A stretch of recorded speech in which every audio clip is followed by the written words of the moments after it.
দারুণ খেতে মজা। আসসালামু আলাইকুম ফ্রেন্ড, আজকের রেসিপিতে আপনাদের সকলকে অভিনন্দন। আশা করি আপনারা সকলেই ভালো আছেন। আজকে আমি আপনাদের সাথে নরম তুলতুলে একটা কেকের রেসিপি শেয়ার করব।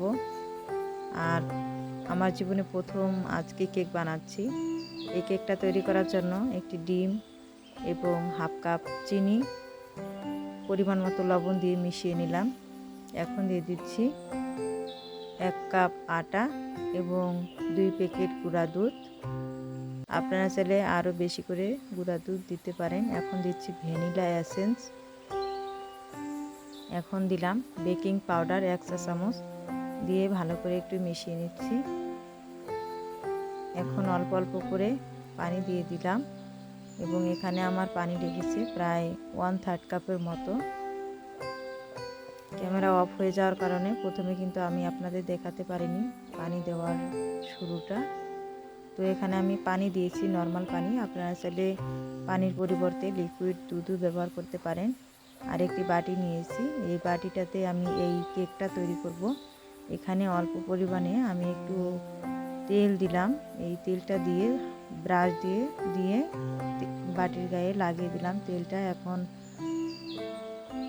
পেপার নিয়ে এই বাটির মধ্যে বসিয়ে তারপর আবার এই কাগজের মধ্যে তেল দিয়ে ব্রাশ করে দিলাম। তো যাই হোক, এখানে আমি এই কেকের ব্যাটারের মধ্যে তেল দিইনি, তাই এখানে অল্প পরিমাণে একটু তেল দিয়ে দিলাম। তেলটা দিয়ে এই ব্যাটারের সাথে মিশিয়ে নিলাম। আর ঘনত্বটা দেখে আপনারা অবশ্যই বুঝতে পারতেছেন ঘনত্বটা কতটুকু হবে। এখন কেকটা সেট করে নেওয়ার জন্য একটি বাটিতে নিয়ে নিলাম। হাত দিয়ে একটু ঝাঁকিয়ে নিচ্ছি ব্যাটারটা বসিয়ে নেওয়ার জন্য, এবং চুলায় একটি পাতিল বসিয়ে পাতিলটাকে গরম করে একটি স্ট্যান্ড দিয়ে দিলাম। এই স্ট্যান্ডের মধ্যে এই কেকের বাটিটা বসিয়ে ঢাকনা দিয়ে ঢেকে দিলাম। আঁচ এখন লো করে দিতে হবে। এই ঢাকনার মধ্যে একটু ছিদ্র আছে, এই ছিদ্রটা আমি ভাত দিয়ে আটকে দিলাম যাতে বাতাসটা না বের হতে পারে। প্রায় আধা ঘন্টা পর ঢাকনাটা খুলে আপনাদের দেখাচ্ছি। কেকটা হয়ে গেছে, সাইডগুলো একটু ছুরি দিয়ে ছাড়িয়ে নিচ্ছি।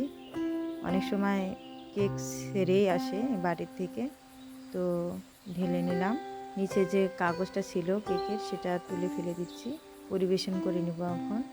তো আমার একটা মেয়ে আছে, সেই মেয়েটা বলছে যে মা আমি কাটবো, তো তার হাত দিয়ে কেটে নিলাম।